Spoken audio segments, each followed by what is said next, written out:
StoryCorps CT features interviews gathered by the StoryCorps Mobile Tour in Connecticut. Andrea Rapacz interviewed Lydia Mele for the project.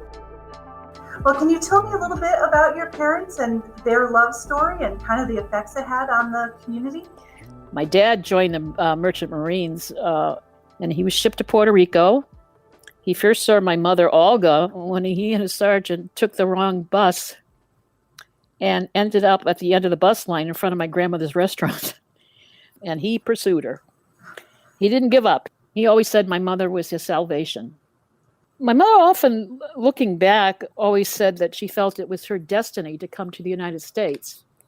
So in 1940, when they married, that began my mother's destiny.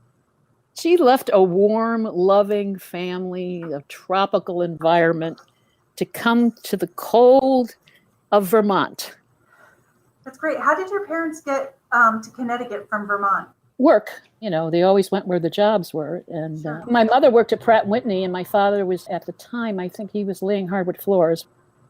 They started that way. And then my mother got involved with the community in the early 50s when the first migration of Puerto Ricans came over due to Operation Bootstrap. What was Operation Bootstrap? Operation Bootstrap was the United States' attempt to industrialize the Puerto Rican economy. And so a lot of the agriculture and agrarian jobs disappeared. And so the migrants came to work on the tobacco fields.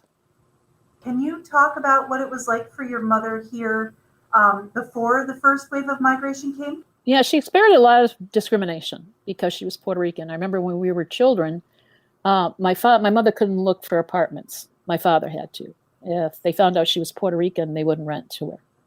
Interesting, because also at that time, there was a pretty vibrant Italian community in Hartford. So I know you said your father was Italian.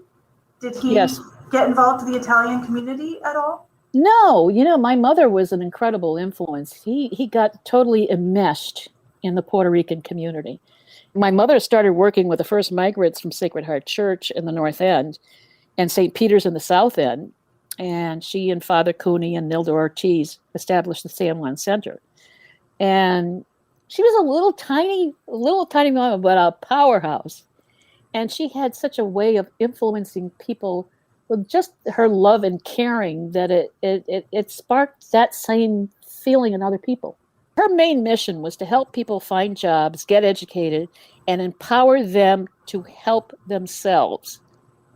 And she would pile people in her car, feeding them, preparing for job interviews. And her motto was, "Se puede." It can be done. You can do it.